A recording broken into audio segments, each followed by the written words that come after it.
Good morning, everyone.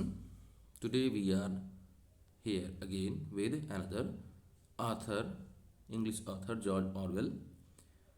The original name of George Orwell was Eric Arthur Blair, who was born on 25th of June 1903 and died on 21st January 1950. He was a British novelist, poet, essayist, journalist, and critic who wrote under the pen name of George Orwell, and his name Orwell was inspired by his favorite place, the river Orwell.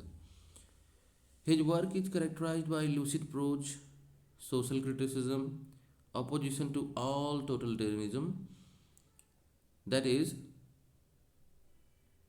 to both left wing authoritarian communism and the right wing fascism, and support of democratic socialism. Orwell is best known for his allegorical novella Animal Farm 1945 and the dystopian novel 1984 that appeared in 1949. Although his works also encompass literary criticism, poetry, fiction, and polemical journalism, Orwell's non-fiction works include The Road to Wigan Pierlass 1937, and this non-fictional work, The Road to Wigan Pierlass, documents his experience of working class life in the industrial north of England, and his another non-fictional work is Homage to Catalonia 1938.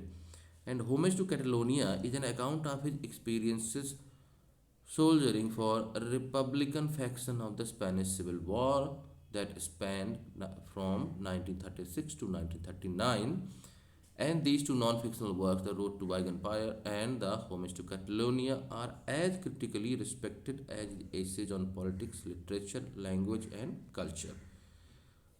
Orwell's works remains influential in popular culture and in political culture, and the adjective Orwellian means the style of writing that George Orwell adopted for his works describes totalitarian and authoritarian social practices. Orwellian is a part of English language like many of his neologism. What is neologism? Neologism is the coining of new words.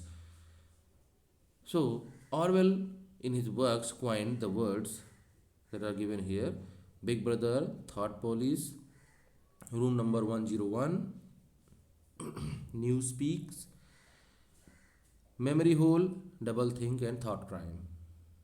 In the year 2008, the Time named Orwell the second greatest British writer since 1945. George Orwell drew on his experiences in Burma police for the novel Burmese Days and the essays A Hanging.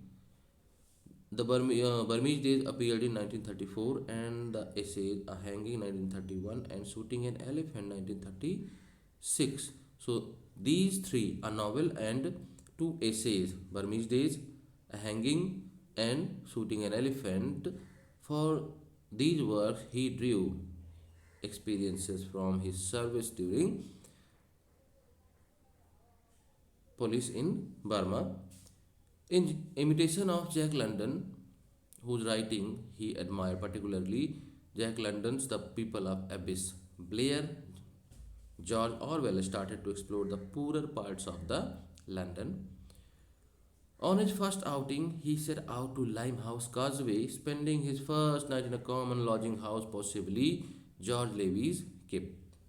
For a while, he went native, means he adopted the ways of his native people, like the way they lived, like the way they spent their lives. So he adopted their way in his own country, dressing like a tramp, adopting the name P.S. Burton. He recorded his experiences of low life for use in The Spike. He worked on a book that is The Spike, his first published essay in English.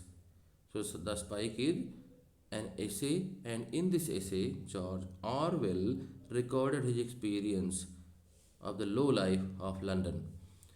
And in the second half of his book, Down and Out in Paris and London 1933.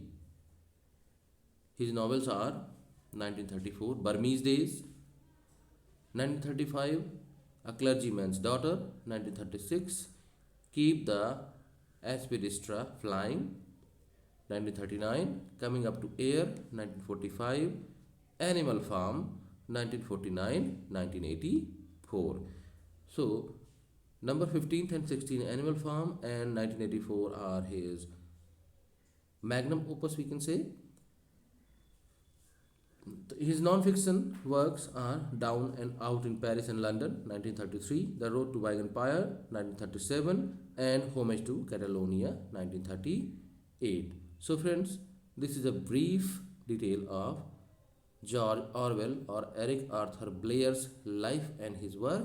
We will discuss Orwell's works, his style and other aspects in the next lectures. Till then, bye bye, and that is all for today.